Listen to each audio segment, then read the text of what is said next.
There we go. You on mute? Yeah. Who called me? That was me. Am I We're now, I think we're now live? live on YouTube now. Quickly check.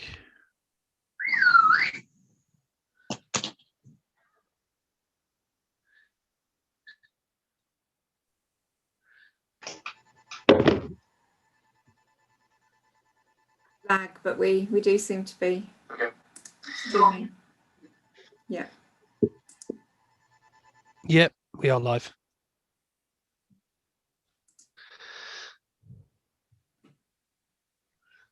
Print papers. So ready when you are, Chairman. Okay. Good evening all, and good evening, Patrick. Welcome to our meeting. This is the Finance Committee on the 16th of February. And are there any apologies for absence, Delia? Well, as I say, I haven't heard from Councillor Kennedy, but I do know that she was poorly yesterday, so it may be that that's why she's not here. Well, if we record her as apologies. Having sent apologies, yeah. Item 2, declarations of interest. Are there any? No. No. Okay, thank you. Item 3, to approve the minutes of the previous committee meeting. This is item 3 on page 1 to 6. Sorry, Chairman, I wasn't quick enough for your last question. So I do not believe it's a pecuniary advantage, but I frequent my weekly Balti from one of the restaurants on Aylesbury Street. No. Righto. All right. Marie? All right, okay. So on item 3, we're on minutes of last meeting. Page 1. Page 2. Page 3. Page 4. Page 5. And page 6. No comment, right? They are approved, and I'll assign those when it becomes possible. Now, item 4, public speaking time. Now, Patrick wants to speak on an item on Walnut Drive, a planning application, and it'll be more appropriate if he speaks when that item comes up. So, anyone else? Is there, Delia? Okay. So item 5, review of planning applications. Item 5.1, Farm Belvedere Lane, Bow Brick Hill, Milton Keynes. Any comment on that one to anyone make? No.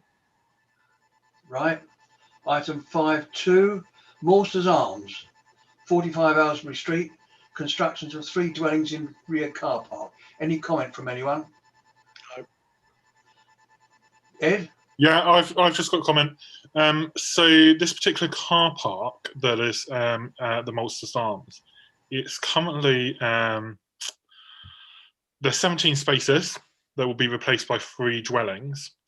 Now, a lot of people, including myself, thought this was public land, given the fact that the signs around it were public parking and the parking was a free-for-all, shall we say.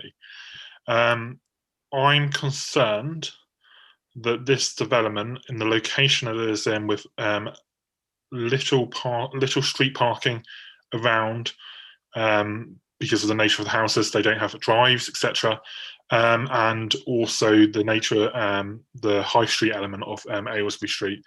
I think the losing of 17 spaces is quite detrimental. Is detrimental to the area.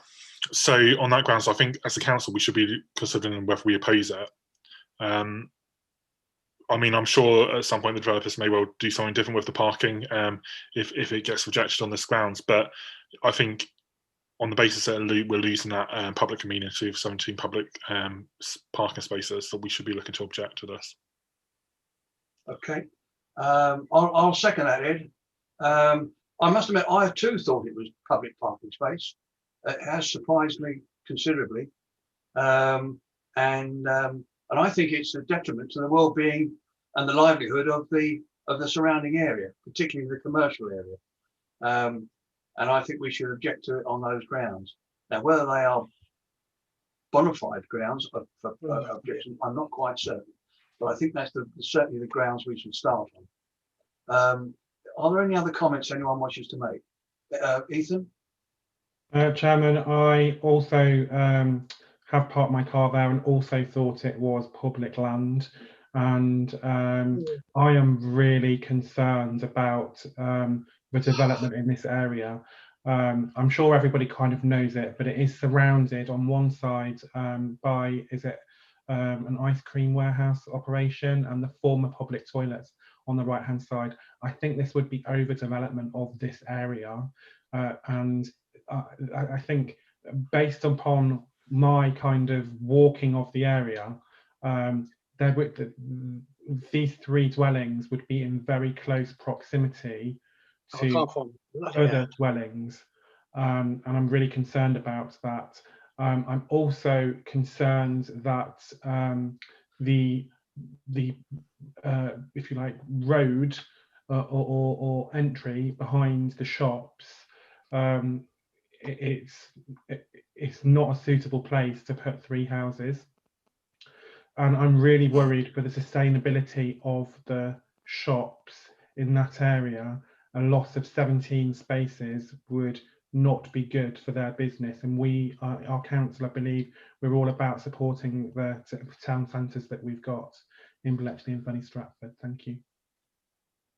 Okay, Eamon, I'll come to you in a minute. Ed, on your proposal, would you accept Ethan's amendment that's overdevelopment of the site? I will, of course, accept Ethan's amendment. Thank you. Okay. Eamon.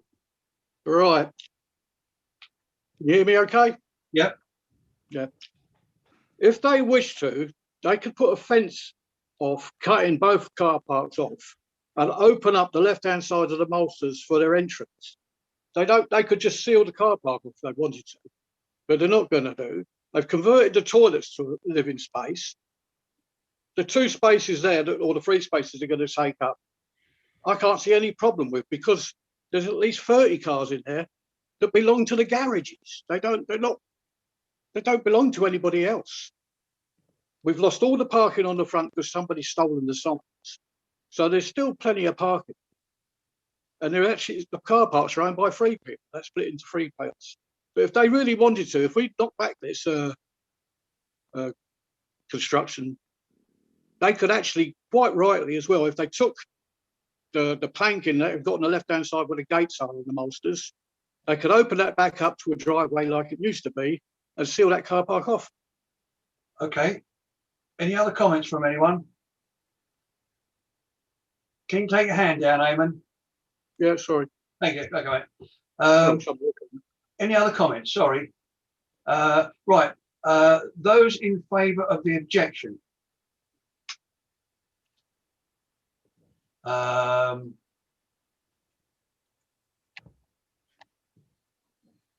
can't get it on there.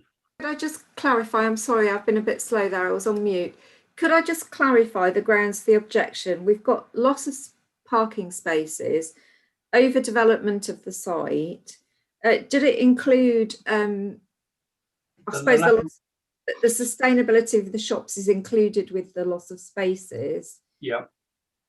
There was an additional ground that you mentioned and I didn't quite catch. The lack of loss of well-being for the retail and commercial area. Oh, right. Okay. So that's part of the same thing with this. Yeah. Sorry, I just wanted to clarify that. Thank you. Right. I think it was carried, but could we just, for my sake, vote again, please? Right. Now, for some reason, the hand on mine is not working. No, nor is mine. Oh, this bloody. Hang on, but can we do it by show of hands? Yeah, Those in favour? That's carried. Right, those against? Unanimous, I think. That's one against, so that's carried. Oh. The objection is agreed. Right, we now come to item 5.3, land at the rear of Walnut Drive, Bletchley, redevelopment garages.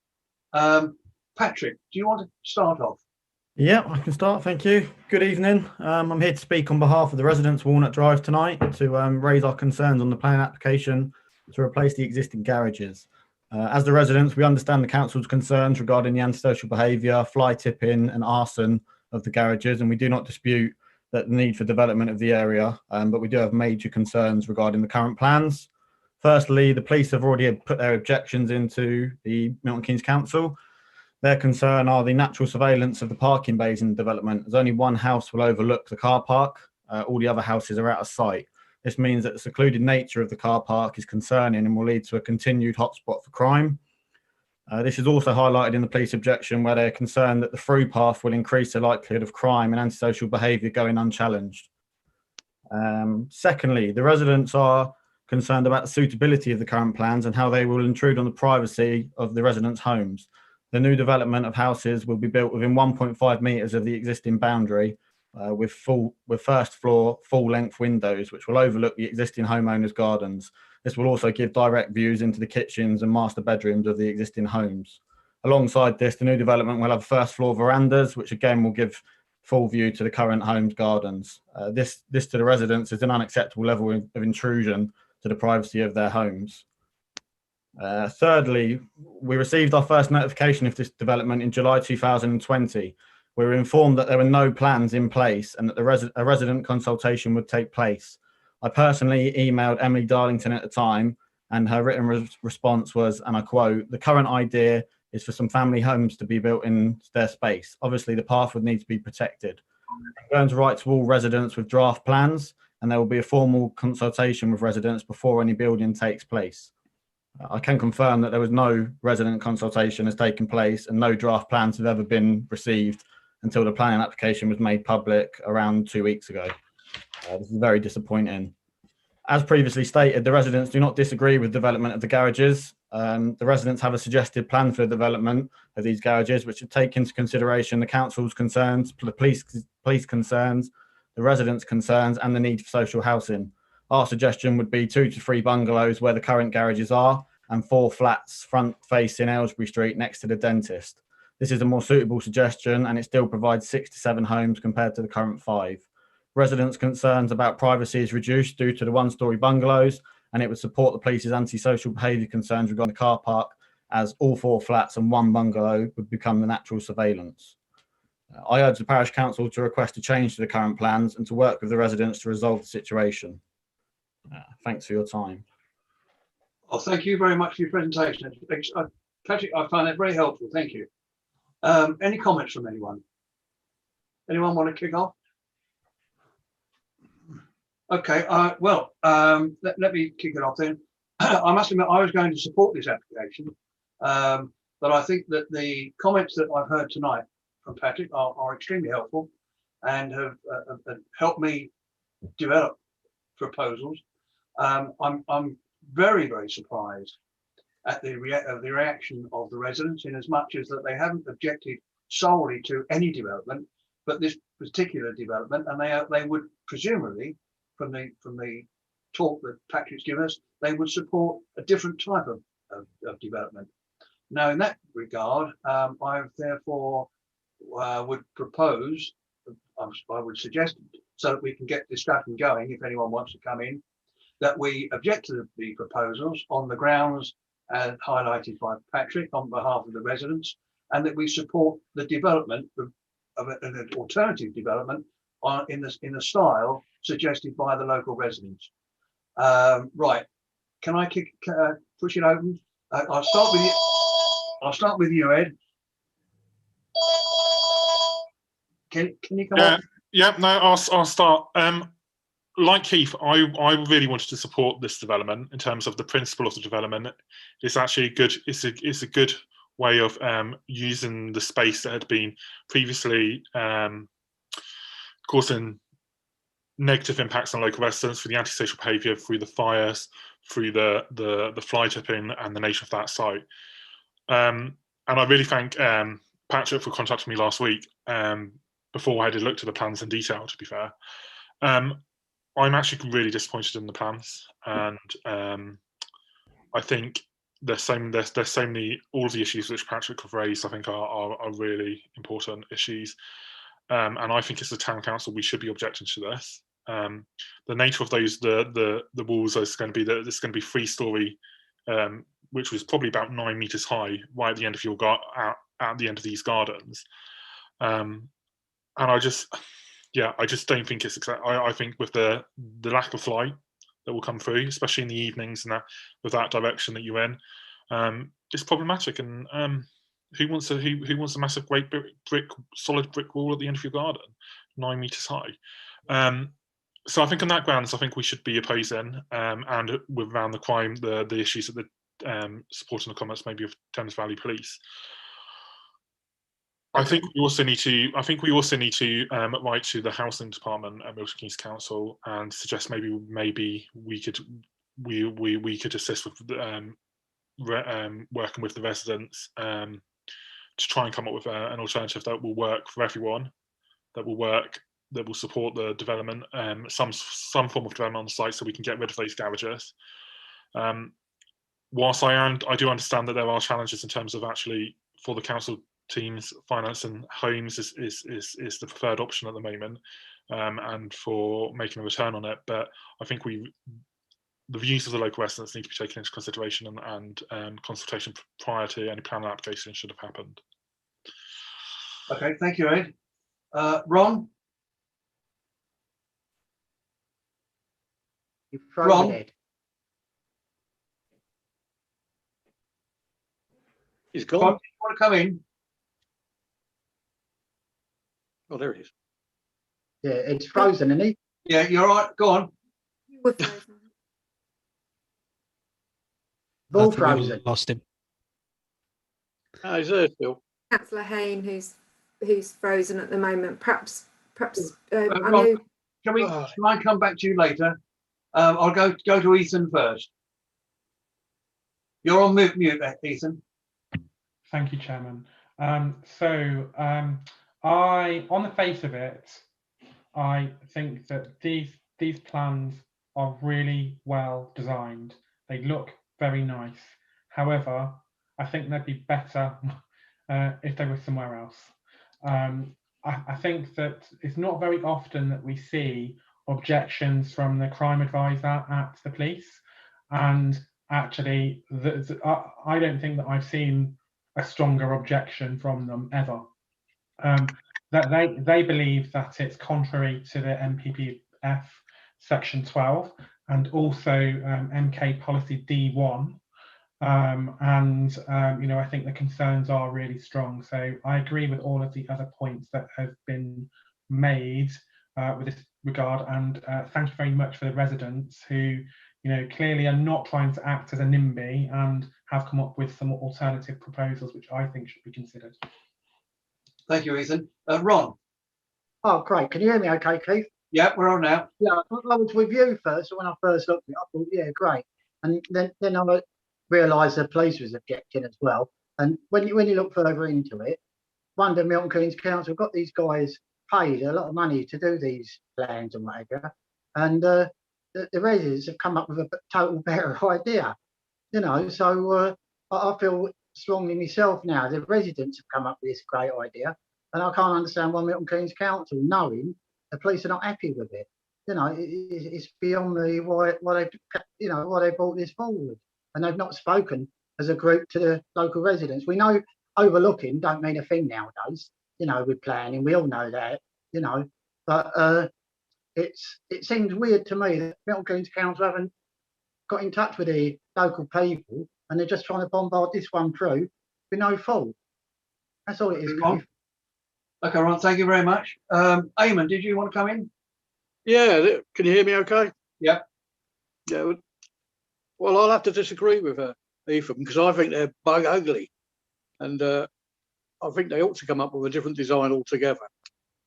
They are a mess. I was clearing that place up 20 years ago, having to go around there, secure doors, remove rubbish and that.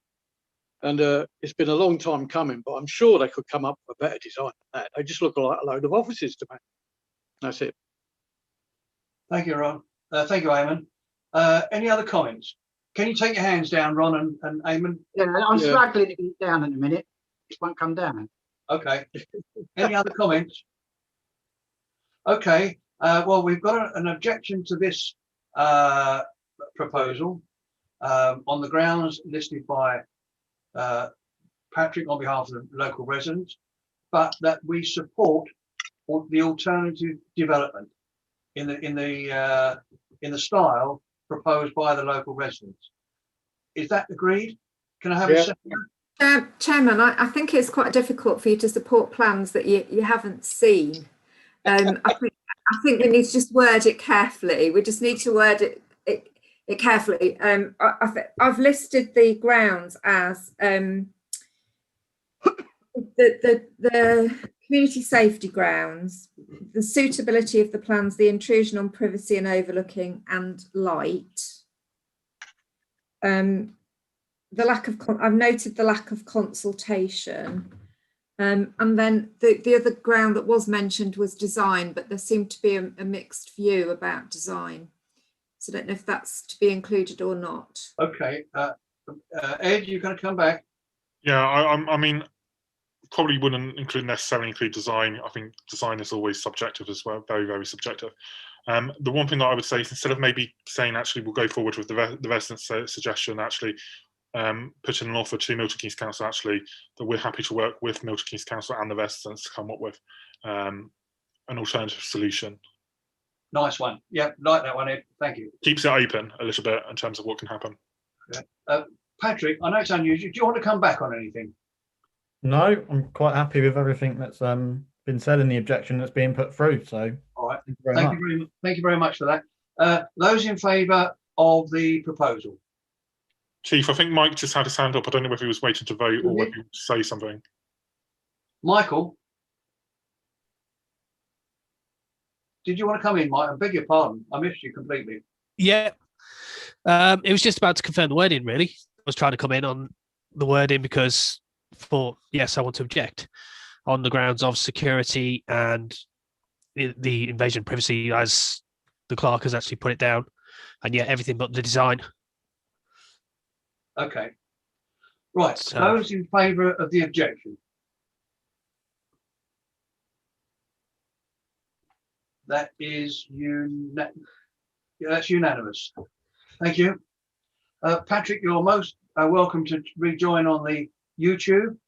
But you're excused from our meeting, but thank you very much for taking part. Thank you very much for your time this evening. Thank you very much indeed. Thank you. Good night. Goodbye. Right. Item 5.4. McDonald's Stadium. Any comments? no comment. No. Item 5.5, Job Centre, Maybrook House, 224 Queensway. Any comments on that? No. Ed? I mean, this was an interesting one in lots of different ways. It's a change of use. It's going to go through. What I'm really puzzled about is that there was also there used to be community. There used to be a Class D within this building, and that's not necessarily mentioned in any of the change of uses, which would essentially mean we'd have to go through full planning. These change of uses. I'm never a big fan of, especially ones of this size with tight parking, but also the fact that actually there's no S106 contributions from this. But in terms of material planning considerations, I can't see anything because it is simple change of use. Yeah. I am surprised that we talked about this. This was on the last Finance Committee meeting, so I'm not quite. It looks like it's another application that's come through for this. Yeah. I'm not quite sure what they're doing, and it would just be nice for some certainty around that, so residents are aware of what the plans are. The other thing I would just say on this one is there's no, because it's not it's a change for use. There's no details about like the hours of working for the site staff, and that is concerning considering the location of it and the close proximity to residential homes. Right. Anyone else wish to comment? No. No. So there's no comment to be made. Then is that agreed? Yeah. Yeah, great. Or you could put forward a request that the construction, you know, that the conditions attached to the construction times, you know, have due regard to the nearby residents and businesses. Yeah, I think that's a good idea. Yeah. Is that proposed, Ed? That is the proposal. I'll second it. Those in favour? Anyone against? One. So that's carried. Thank you. The next one is item 6, which is income and expenditure against budget. Can we start on, that starts on page 77 and goes on through 78, 79 and 80, 81.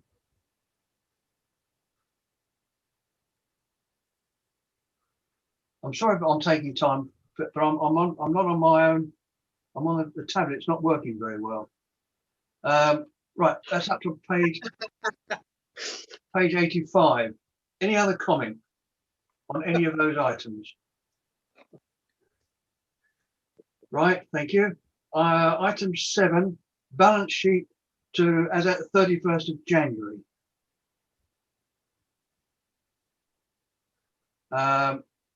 Any comment on that? It seems fairly factual. Right, thank you. Item 8, to note the council's cash and investment reconciliation to the 31st of January. Again, fairly factual. And any comment? Sorry. Right. 8.1, petty cash book. Pretty big one. 8.2, the multi-play card bank reconciliation. Any comment? Right, thank you. Agreed.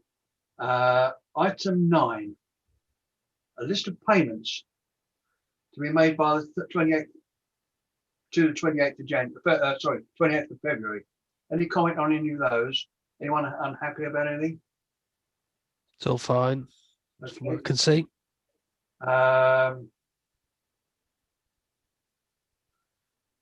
And the next one is item 10. Chairman, I think Councillor Hume wants to speak.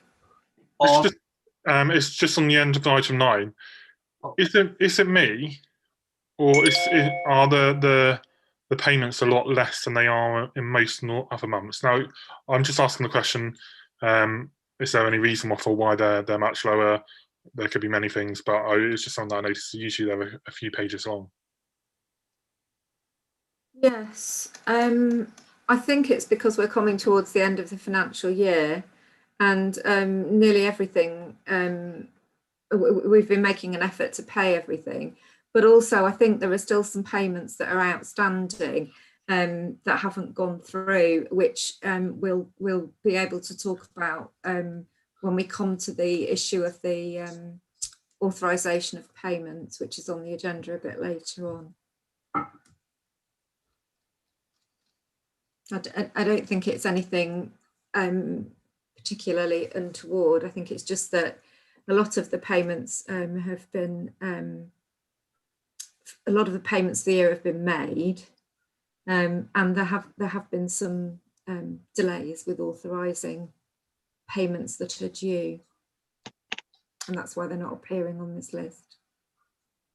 Okay. Thank you, Ed. Right, item 10. All right, open for comment, item 10. Anyone want to kick off? No, right. Well, my comment, of course, will come down to funding. On page 101, the suggested figure of £5,000. I'll come back, Ethan,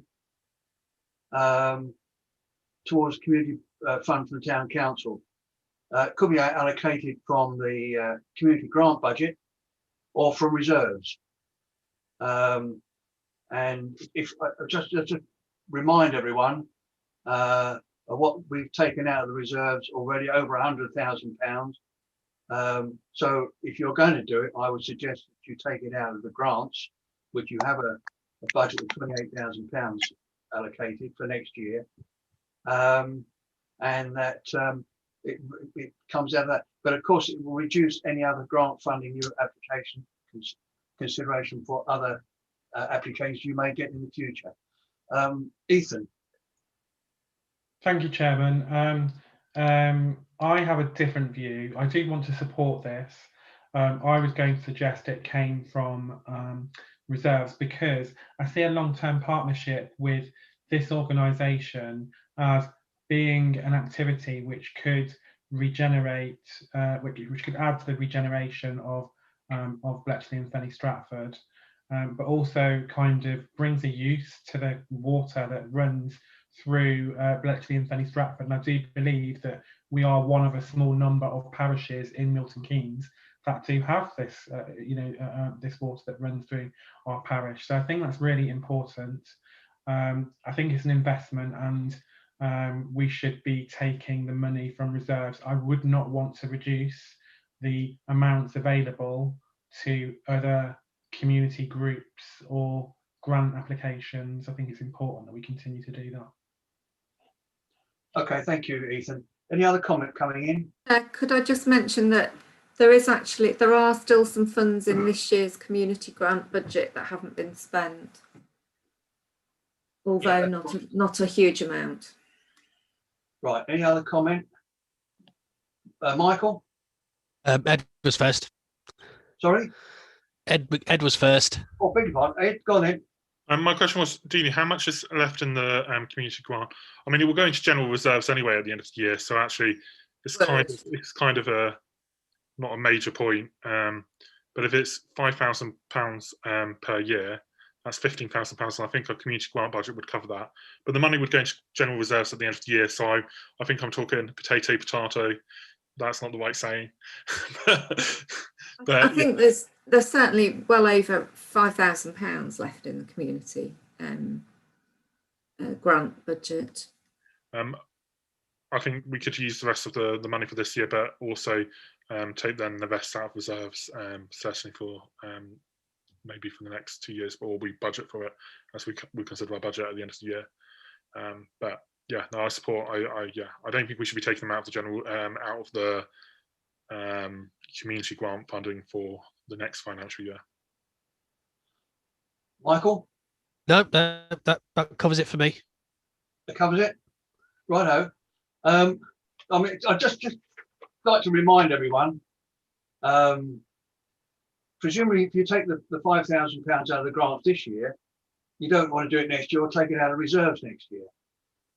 And just remind everyone, you're already taking out £104,000 out of reserves next year, and just toting up the other things that you have already suggested as committed or potentially wish to commit for next year, adds up to a further £165,000. Now, if you want the details of that, I can give you that where I get those figures, but it comes out at £165,000.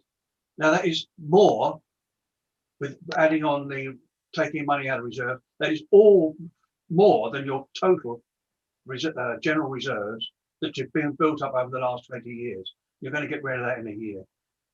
Good luck.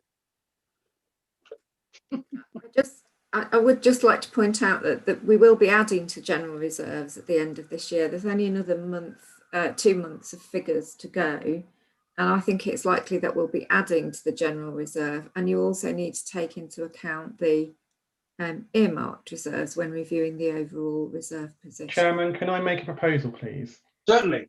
Can I propose that we take £15,000 out of the property and premises reserve and create an earmarked reserve for this, for the supporting this boat, and I think that we kind of, that will kind of deal with that over the. I cannot see that the council will be doing anything with the property and premises in the next couple of years.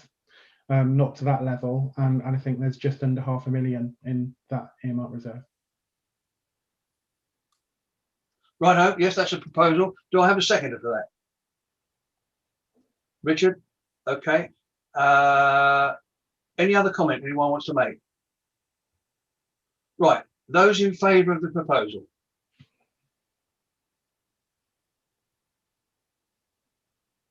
That's 1, 2, oh sorry, 4, 5, I think.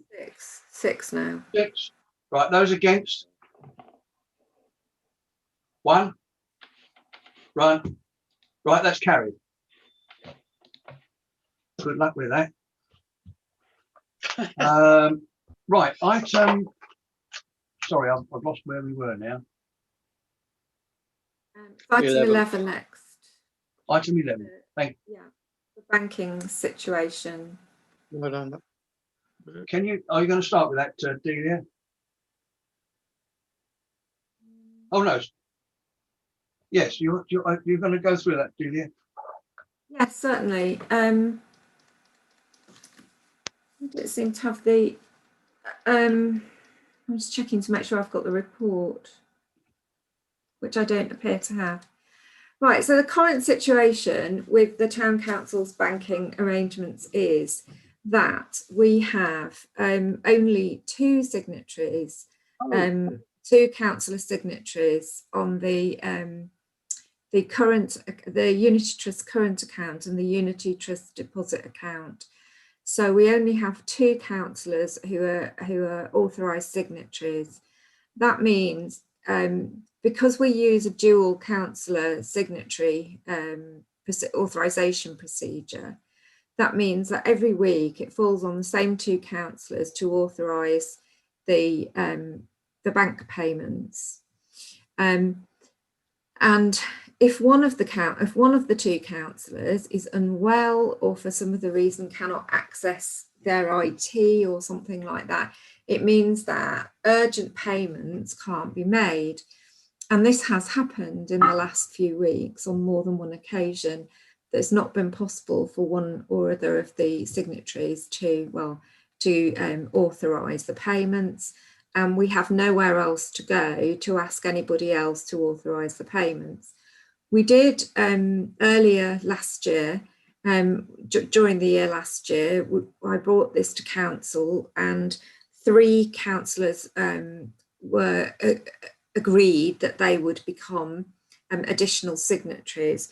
But in practice, that hasn't happened for various reasons. Those 3 councillors have not wanted to continue with the with taking on that responsibility, or there have been problems with the bank or whatever it's been. There have been some minor administrative things.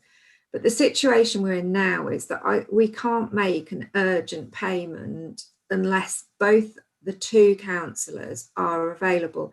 And that leaves the council in a very precarious situation, particularly with elections coming up as well.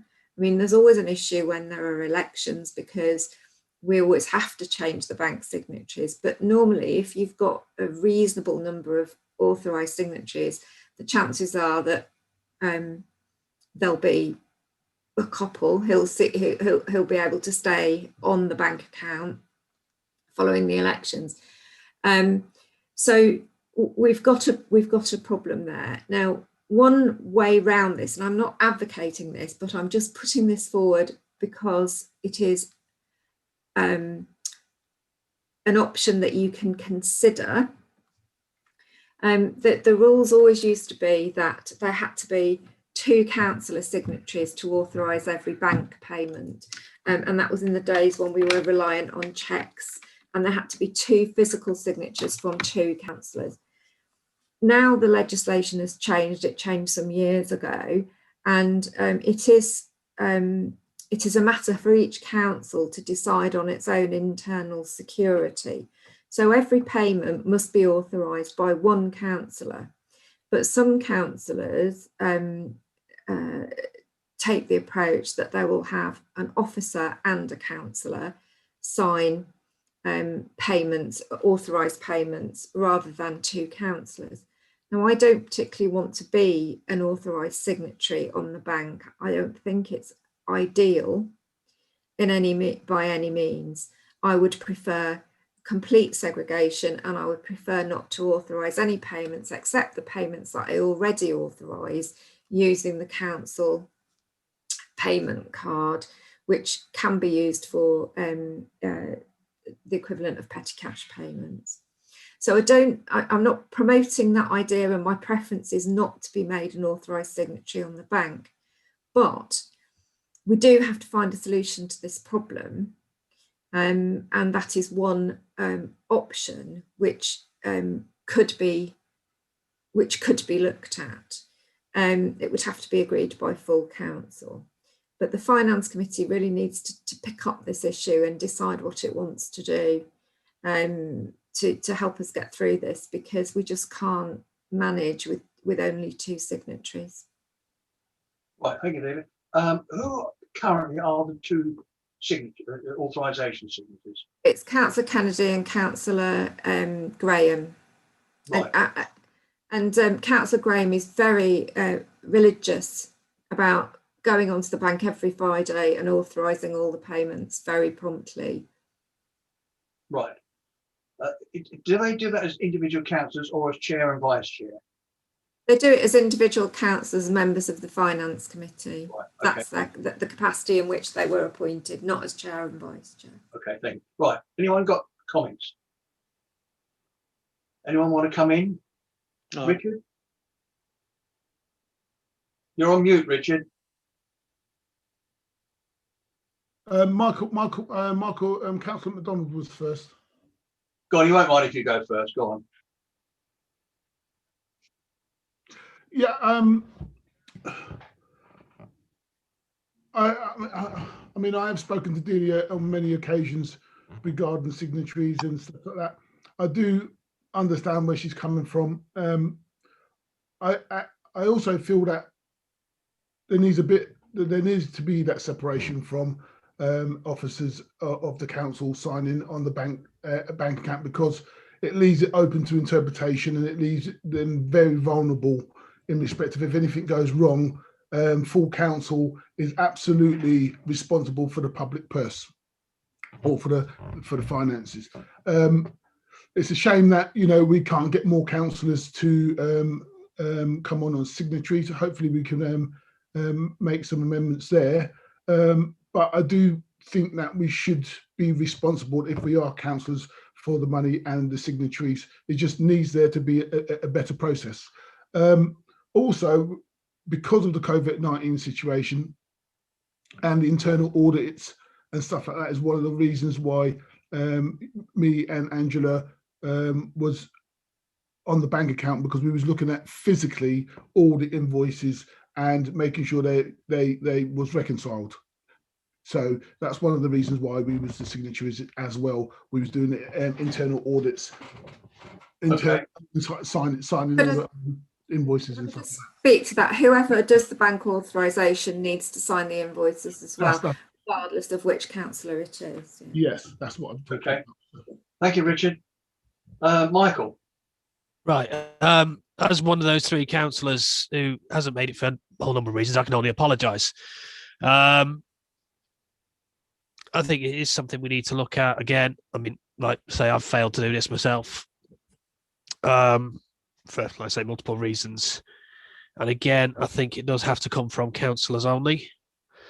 I would echo those concerns that it needs to come from councillors only. It sounds a bit hypocritical coming from me, considering I put my name forward last year. But obviously situations change, and I find it very difficult trying to keep up with things at the moment as it is just the normal day-to-day stuff. So, yeah, I was going to step down as one of those signatories, but I Okay. do think it needs to be kept in-house. Oh, sorry, with councillors in-house. All right. Thank you. Marie, I didn't miss you this week. It's working this week though, that's why. No, what I was going to say, is it just a case of signing, checking, etc., or do you have to actually be physically going into the bank? It's all done electronically, so it's all done online. So in the normal course of events, when we're not in a pandemic and everyone's going to the office, what we normally do is the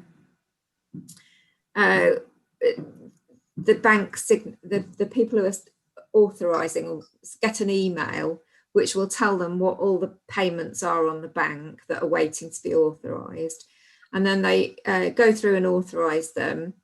And when the second councillor, they do it separately, so just by going online and you know, got to sign in and authorise them. And then when the two councillors have both authorised, the payments are released, and we preload them so that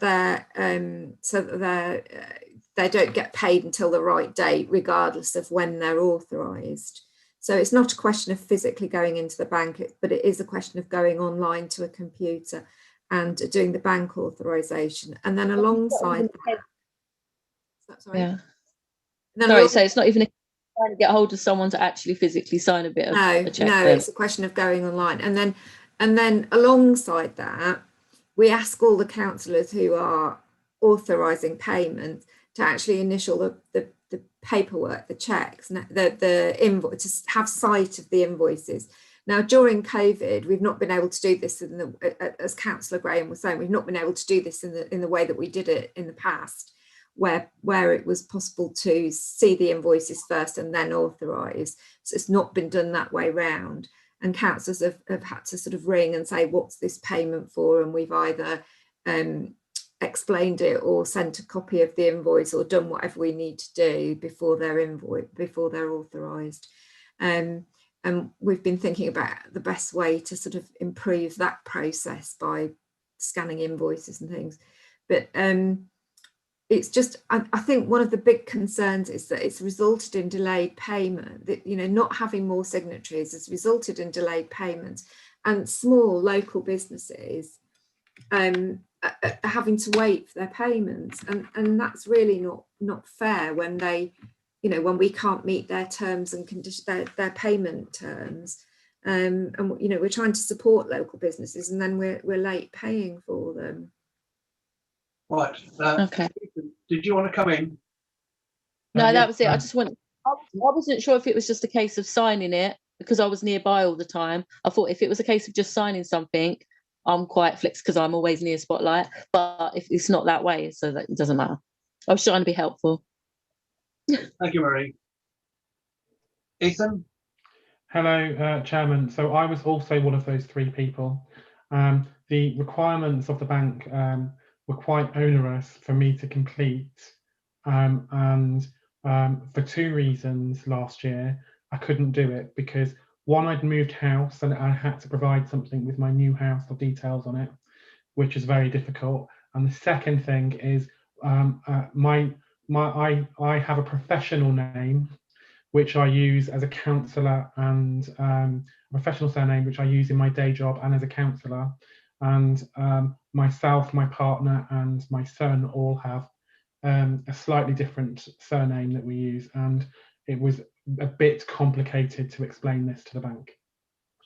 So if it can be resolved, I'm happy to stand. If other councillors want to stand, I'm happy with that as well. Okay, thank you, Ethan. Ed? I will confess I was one of those three councillors. Let's pass again on here. I know I spoke to the clerk later, I think late on last year, and I said actually it's probably best that I don't do this, just because yeah, the capacity for me to do so, being on so many committees, chairing the neighbourhood plan stuff. Yeah, it's one of those ones that I feel like I want to do. Do we have any other volunteers that wish to do it?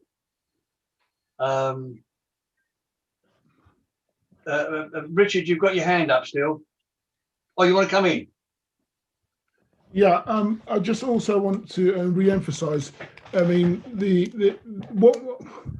if there is an invoice that needs to be queried, then obviously sometimes you don't authorise the payment because obviously because of the COVID-19 situation, we've not been able to see the invoices and countersign them. Sometimes you have to sort of like hold back a little bit, not because you don't want to make payment, but you just want to query that invoice or that payment going out. So it sometimes drags on a little bit, but I think as councillors, we do need to go through that process of screening invoices and asking the question if you know, sometimes it's one of them situations. That's all, Chair.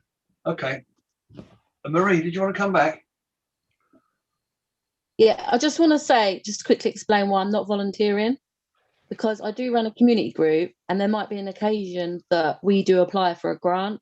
And so I don't think it's really suitable for me to be signing the checks and whatever if my group was to apply for a community grant. I just think it looks a bit dodgy to the public.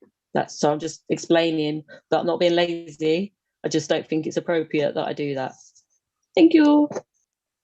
I just to say, Marie, is that if that occurred where and a grant was being made to you or to your group, then clearly you wouldn't be asked to sign.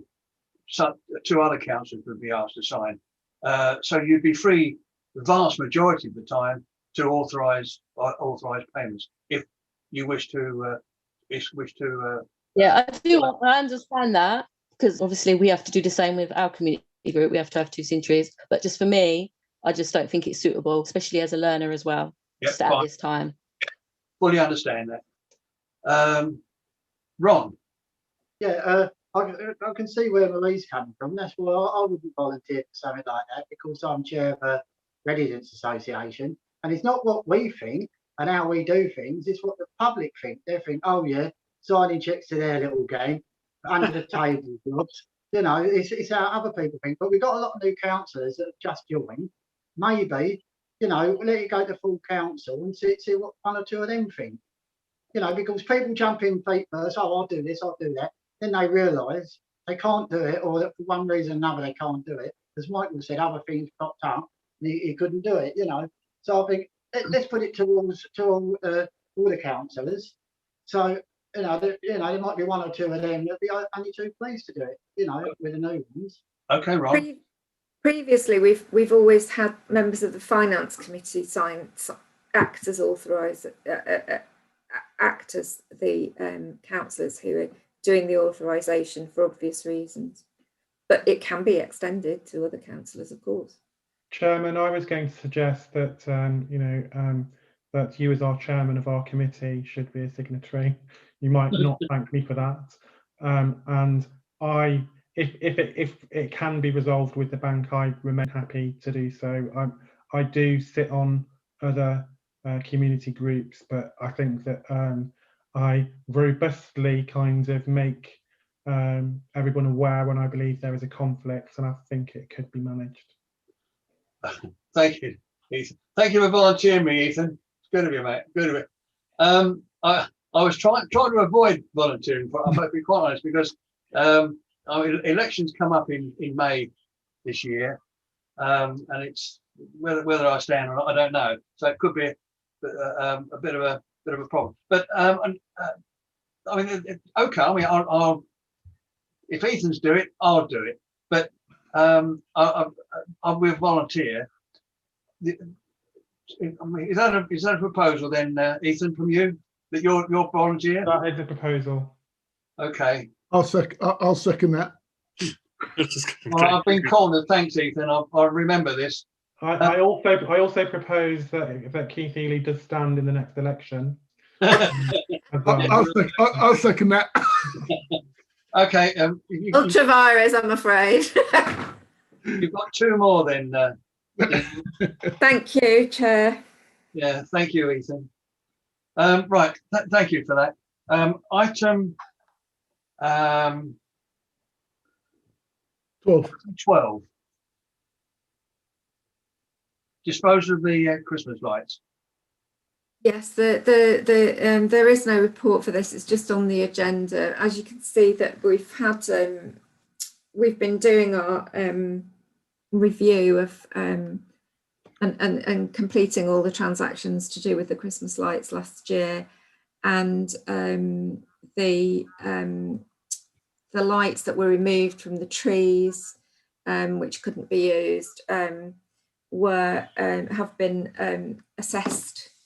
And the view of our contractor is that they are in poor condition and would not be suitable, not be safe to be reused, and they have no resale value. So either we have to pay to have them stored, bearing in mind that that's their condition, or I need to agree to that they're disposed of, and that is a matter that I would want your view upon. As I alluded to, but if I can just mention this as well, as I alluded to before the meeting started, when we were talking about issues with ringway and highways and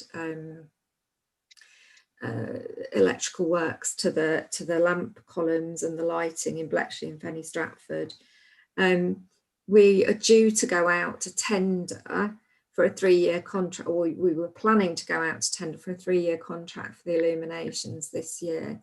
And really we would want to be doing that now in February. But I still don't have from Milton Keynes Council clarity about what the infrastructure will be that we can build a display on in Christmas 2021. So I'm still seeking clarity about that. Our existing contractor has again offered to do a 1-year extension again. If you recall, we had a 3-year contract with him and he did an extension for 2020, and he's offered again to do an extension, a 1-year extension for 2021. I'm not asking you to make a decision about this because there's not been, this isn't on the agenda as such, but I'm just seeking your views about what approach we should be taking with this, because I am very worried that if I can't clarify what infrastructure there's going to be in terms of the lighting columns, how are we going to make a plan about the lights? And I think it's really important that we don't leave it to the new council in May, who will have a lot of other things to be thinking about, and it's getting perilously close by May anyway. So really do want to try and get this business of the Christmas decorations resolved in the next 2 months. Delia, all right. I seem to remember there was a report on the condition of the Christmas lights, which showed that they were in an extremely poor condition, and even the cabling was on it, or sort of being perished, and was on its way out. The Christmas lights that we've used in the last 3 years have all been hired, apart from the lights in the tree, the lights in the trees on Queensway. And I mean, we did have a report on them previously saying that they were reaching the end of their life. Yeah. And I think what we're being told now is that they've reached the end of their life. The problem is that because they stay in the trees, they get wet and they are subject to all sorts of weather. And every time you take them out, they are stretched and damaged further. And of course, the process of removing them this last year has not done them any good. I mean, I don't think that they were expensive lights, and I think they've lasted the length of time that you would expect them to last. Yeah. Okay. Who was first this time, Michael? You or Richard? That was me. It tends to skip. Yeah, I think, with all the discussion, I think we have to, accept that these lights have had it now. It's time to get rid of them, obviously responsibly. So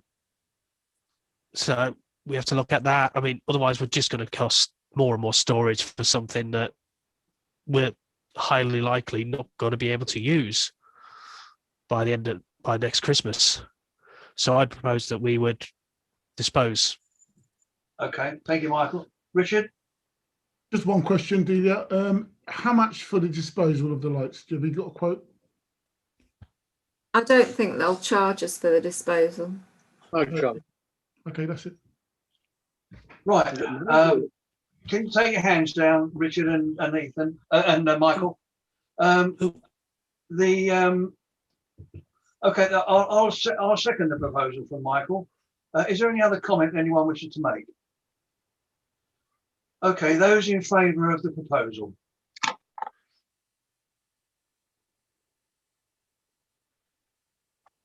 That's unanimous.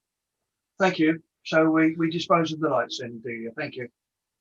Is there any view on it's difficult to express a view, I know, because we don't have enough information. Would councillors be minded to consider an extension, or do you think we should try and stick with the new procurement exercise? I think we should stick with it for 1 year and give the council a new council a chance to then consider longer term arrangements that they may wish to make. That would be a proposal from me. I don't know if there's any other views. Keith? Eamon, did you want to come in? Yeah, have an extension. Thank you. Ed, did you want to come in? Yes, so that was a bit rude for me. I'll second it. Oh, right, thank you. Right, any other comment anyone wants to make? Right, okay, those in favour of extending the contract by 1 year? Certainly explore that then and bring it back for a formal. Yeah, okay. Thank you, David. So then item 13, the Manor Road lockup. Did you want me to share that report on screen, Chairman? Because I know you can't. No, go on, just talk around it. I'll pick it up from those who know what they're talking about. Okay. I don't think this item needs to be, I don't think we need to consider it in confidential session, but I would just alert members to the fact that there are quotations included in this report. So you might want to not share the details for reasons of commercial sensitivity. So this report comes from the Environment and Premises Manager. In the report, he explains that when we first started looking at doing this piece of work to demolish Manor Road with a view to developing the site as a green space, we looked at, as none of us are demolition experts, we looked at employing someone to oversee the contract, but this, as it's laid out in the report, this seemed to add vastly to the costs of the demolition. So we then went and sought quotes from demolition specialists, and there's a very dramatic difference in price if we go direct to demolition specialists. We had two recommendations, one from a councillor and one from a member of staff, about companies that should be used, that could be used for this piece of work. That the recommendation from the councillor, the company wasn't interested, and the recommendation for the member of staff, the company didn't pass the, wouldn't meet our health and safety, our contractor management system. So that was not an option. So we've had a struggle to obtain 3 quotes, and we've ended up with 2 quotes, which are reported on and are included in the pack. We've done an asbestos survey, and we're confident there's no asbestos in the building. And we think it is quite a straightforward job. The price that has been quoted for the demolition includes the removal of salvageable materials, so that's why the price is considerably lower. So we've got 2 quotes there, and I will do my best to answer questions on this if members have any. Delia, on the basis that we are now going to clear. Well, I thought we're going to start talking about in the end, we've got to talk about individual quotes. Would it be appropriate to members to go into part 2 to explain? Yes, if you want to discuss the detail of the quotations, I think that's entirely appropriate. And then the final item on the agenda, I think, should also be considered in confidential session, because it also has commercial sensitivities involved in it. I think if we're going to approve, hopefully approve something on the lockups tonight, then I think we should go into part 2, the exclusion of the public and press. Would that be agreed by the members? Those in favour? That's unanimous. Thank you. So that being the case, I'll stop the streaming on YouTube.